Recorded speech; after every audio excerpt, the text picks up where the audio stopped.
invite all Muslims to the way of non-Islam. Yes. Religions and authoritarianism. Finally, I want to look at a pretty damning issue for secularism. A secular culture could create high levels of well-being and satisfaction, but it would not be good for humanity if it could not sustain itself for multiple generations, because it would die out and possibly be replaced by less optimal cultures. He's bringing it so up. Any given culture must be able to sustain itself as part of the case. Finally, is he bringing up birth rates? What did he just say? I think he's bringing up birth rates. He's saying that secularism has a problem if it makes it so that it can't sustain itself. There's a point I brought up probably, 10 or 12 years ago in a video about Dawkins, because Dawkins said that the sole purpose of a human being is to propagate a molecule. He said it is the sole purpose. And what he's talking about, keep in mind, you can have all sorts of purposes in your mind or in your culture or something like that. He's talking about, like, biologically what you are as a thing. Your job is to make copies of DNA, saying that's your purpose. And so I made a video saying, okay, if our purpose is to make copies of DNA, namely through reproducing, then Islam is the best. It enhances it maximizes us. It makes us flourish. Why? Because if we're just making copies, Muslims are the best at making copies. They have the highest birth rates. And atheists would be the worst. Atheists have the lowest birth rates. And so I basically argued, if you take what you say seriously, that the purpose of a human being is to make copies of a molecule, and this ideology enhances that and helps you fulfill your purpose, and this other ideology crushes and suffocates you from fulfilling your purpose, then according to your definition, keep in mind, I do not believe that our biggest purpose is to make copies of a molecule. That's Dawkins saying that, right? But if you think that is your sole purpose, then you've just destroyed your own position, because your own position is bad for fulfilling your purpose. It looks like Mike Jones is pointing that out, because it's become more of an issue in recent years that human birth rates have been dropping as nations secularize. As nations go more secular, their birth rates drop. And then what happens? You bring in people from places that have high birth rates, but then you end up with lots of people from different parts of the world who aren't secular. And therefore, secularism ultimately undermines and destroys itself. I'm guessing that's where he's going. But let's see this. Issue for secularism. A secular culture could create high levels of well-being and satisfaction, but it would not be good for humanity if it cannot sustain itself for multiple generations, because it would die out and possibly be replaced by less optimal cultures. So any given culture must be able to sustain itself as part of the case as to why it's good for humanity. Christian societies have historically been able to do this by producing replacement populations through sustainable birth rates, and later generations can carry on the culture, generate progress. But secularism appears to not be able to do this. The countries that have secularized the most, and who have the most people who have left traditional religion behind, have some of the lowest birth rates of any nation. In fact, as secularism has been exported around the world through the internet and media, all nations' birth rates have decreased. But secular nations are falling below replacement levels. Eric Kaufman notes that it's the conservatives and fundamentalists who are producing the most children because of religious tenets about being fruitful and multiplying. So he predicts in a few generations. What's that? I wonder what I'm pretty sure that IP has already researched this question fully and knows exactly what to say. But I wonder what the impact of advanced medicine and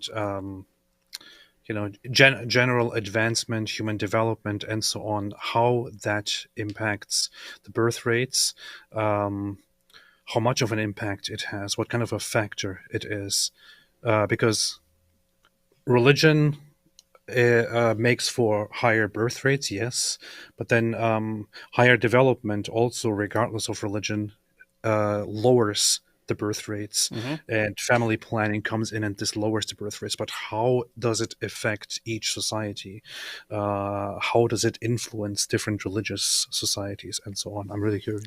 Yeah, it's a complicated network of connections, because You're right. Even among Muslims, when they go to a more modern society, their birth rates tend to drop. They will retain. They will still have. Muslims will still have the highest birth rates, even in like the United Kingdom and so on. But it will be lower birth rates than in lots of Muslim areas of the world. And so, because you're right, it's basically as a society modernizes, then people are more educated, which means that people spend more time in the education system, which means that the emphasis for young people is on being educated, and there can be an emphasis on becoming more and more educated. Like, don't you want to be more educated than other people? And so people end up going to college and so on.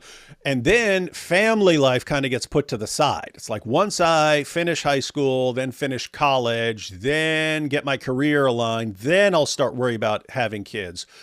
Meanwhile, in Afghanistan, your Muslim counterpart, who's also 25, so a woman in the West is 25 when she's thinking about having her first kid. Meanwhile, a 25-year-old in Afghanistan is on child number 6 or 7 by that time. So just having more things to do and having more emphasis, having other things that are emphasized that are good in society gives you more options other than just your family and so on. But anyway, it's still a reality. It's still a reality that you have places in the world where there's not a lot to do and they just keep having more and more babies. What are you going to do about that when, because of the secularization of your society, you're no longer at the replacement level? So guys, he referred to replacement level. That's basically 2 parents producing 2 kids. You have a husband and a wife producing 2 kids. That's kind of your bare minimum for sustaining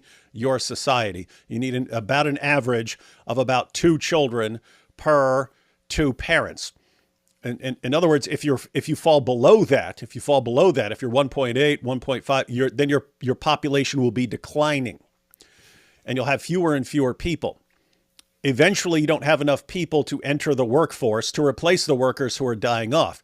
Your government is aware of this. Your government is looking at this. Your government sees how many people are being born, and they look and say, we actually have an average of 1.2 per family. In other words, 2 parents are producing an average of 1.2 children. What does your government do? We need to import people, or we're not going to have enough workers to support our culture. And where do they get them? Other places in the world where you still have high birth rates. And so the point here is, if you cannot, secularists, if you cannot figure out a way to get people to have enough babies, then you're going to be replaced. And as of right now, Christianity is the only, serious Christians are the only things that are even close to competing. Muslims have higher birth rates than Christians, but Christians are the only ones who are who would keep things at replacement level. And really, what is it, AP? Was it Romania, Bulgaria? Where was it? There was a country that actually started giving incentives to people for having kids. That's the only secular option I can see, as far as like governments actually rewarding people for having kids. In other words, instead of bringing in people from Pakistan, instead of saying, hey, we need more people, so let's bring in people from Pakistan, instead saying, hey, let's reward families who are actually producing lots of children through, I don't know, higher tax breaks or something like that. I don't know, but there's got to be a way to emphasize the significance of having children so that you're not replaced by people from Pakistan. I think it would be useful to implement certain laws, like outlawing fornication, outlawing adultery, punishing these things with death, and so on. This would probably force more people to get married and make more children. Could be a solution to look into. Yeah. By the way, that is a theory of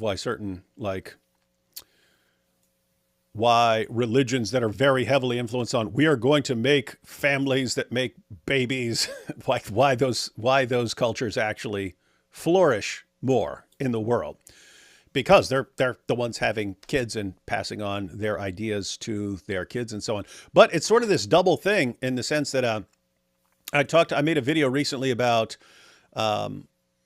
like the new atheists spreading atheism. And if we can just get people to turn away from religion, then, we'll get our scientific utopia and so on. What happens? They just start getting crushed by Islam.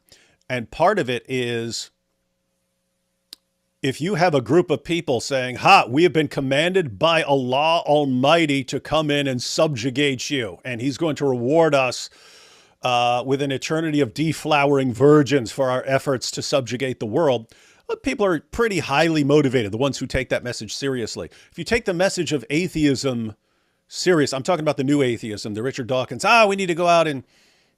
You listen, and Richard Dawkins was repeatedly asked by Jordan Peterson. He's asked to justify sort of his preferences and so on beyond just being preferences, and say, hey, you say that Christianity is better than Islam, eh? So so there's a hierarchy, right? And Dawkins said, yes, there's a hierarchy, right? And Christians get excited because he said Christianity is better than Islam, and Dawkins himself pointed out that's not great praise. Saying that you're better than Islam is not tremendous praise, right? Because he doesn't have a high view of Christianity. He thinks that Christianity is better than Islam. And so we would assume, he didn't say that in that particular discussion, but we would assume that, an enlightened scientific atheism is way better than either one. Well, what's that mean? He agrees there's a hierarchy, right? Things are better than others. Okay. Is this better than this and this better than these just from your personal preferences, or is one really, really better than the other? Like objectively, according to certain criteria, better than the others? And all Richard Dawkins would say, well, I prefer. Okay. And here was my message of that video at the end of that video. If your message is, well, I prefer this to this, and I like this better, because that's what Dawkins keeps saying. I like the sound of cathedrals, and I like this, and I like... Okay, if you're going out saying, I like this, but there's no real truth to it at the bottom, here are my personal preferences, I like this, other people like that, and you've got this other group saying, we're going to crush you in the name of Allah. That group is going to crush you. That group is massively more motivated, more focused, more driven, and they are going to crush you. But that's separate from the idea that as the more atheistic a society becomes, the more secular and atheistic a society becomes, the more the birth rates drop farther and farther below the replacement level. And therefore, the more secular you become, the more immigrants you bring in from the Muslim world. That's what you do. And so you're bringing in more people who promote an ideology which is stronger than yours. I'm not saying more true or more correct or more rational or anything else. I'm saying it's stronger in the sense of it motivates people to go out and spread it more than yours. You guys are just like, this is a huge point that Mike is bringing up right now, that what is better for the world, Christianity or secularism? If secularism ultimately causes the collapse of societies, because it lowers birth rates so much that you can't even replace the people, and you bring in more until you completely destroy your own societies by ideologies from other lands, that would kind of be like the worst thing imaginable. Imagine you say, hey, here's a society over here. Is this idea good for the society? But you know that the idea, once the society adopts it, ultimately destroys the society after a couple of generations. Is that good for society? Hey, we've got this idea. Let's spread this idea on society. What's it going to do? Oh, it's going to destroy the society and have a replace. Okay, well, is that good for on what planet is that good for society? That would seem to be like the worst thing imaginable for society, right? Wild stuff. We live in a society. We do indeed. All right. I think Mike is wrapping up here. Let's see what happens. The religious will take over and the secularists will be in the minority. Similarly, evolutionary biologist Michael Bloom argues religiosity has been selected for its evolutionary advantages because it results in more offspring. On slide 32, this study conducted a multivariable analysis looking at 58 countries and found that secularism, even in small amounts, is associated with population stagnation or even decline absent substantial immigration, whereas highly religious countries have higher fertility rates that promote population growth. Many of the modern secular nations have to rely on immigration to deal with their aging and declining populations. But that means importing people from other cultures that tend to be more religious, who will go on to have more children and over time increase in population and replace the declining secularists. And also, Kaufman notes, if pious children simply assimilate into the secular mainstream, the radical effect of religious fertility quickly dissipates. So secularism doesn't seem to be something that could Guys, just that last point real quick. Just wanted you to understand it. If you have religious people, they're having lots of kids, but if those kids become secular, fertility rates drop. Fertility rates drop. So who retains the high fertility rates? Me. The people who take their religion seriously. For multiple generations. It has to rely on immigration from other cultures to keep its population level sustained. But this opens it up to being taken over by harmful cultures like Salafi Islam, where rights and freedom will be removed. I thought you were saying something different when you made that sound. What? Who retains high fertility rates? That's what I do. Now I get it. That's what I do, weirdo. What did he just say? Did he just call Salafi Islam a problem? Because that would be pretty racist. Let's see what he said. That's what There are multiple generations. It has to rely on immigration from other cultures to keep its population level sustained. But this opens it up to being taken over by harmful cultures like Salafi Islam, where rights and freedom will be removed, especially for women. Even if it is eventually replaced by a more optimal culture like Christianity, the point is still that secularism is unsustainable. It cannot produce long-lasting progress, well-being, if it slowly diminishes and is replaced by something else. Christianity, on the other hand, is able to produce sustainable cultures that endure and have historically led to a ton of human progress, thereby making the world a better place. Secularism cannot do this and therefore is not as good as Christianity has been.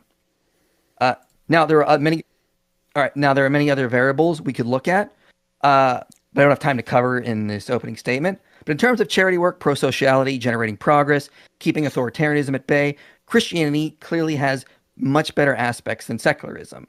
Secular societies also do not provide replacement populations and so cannot generate progress. They cannot endure. Because of all these factors, I would say Christianity is clearly better for humanity, and I will yield the rest of my time.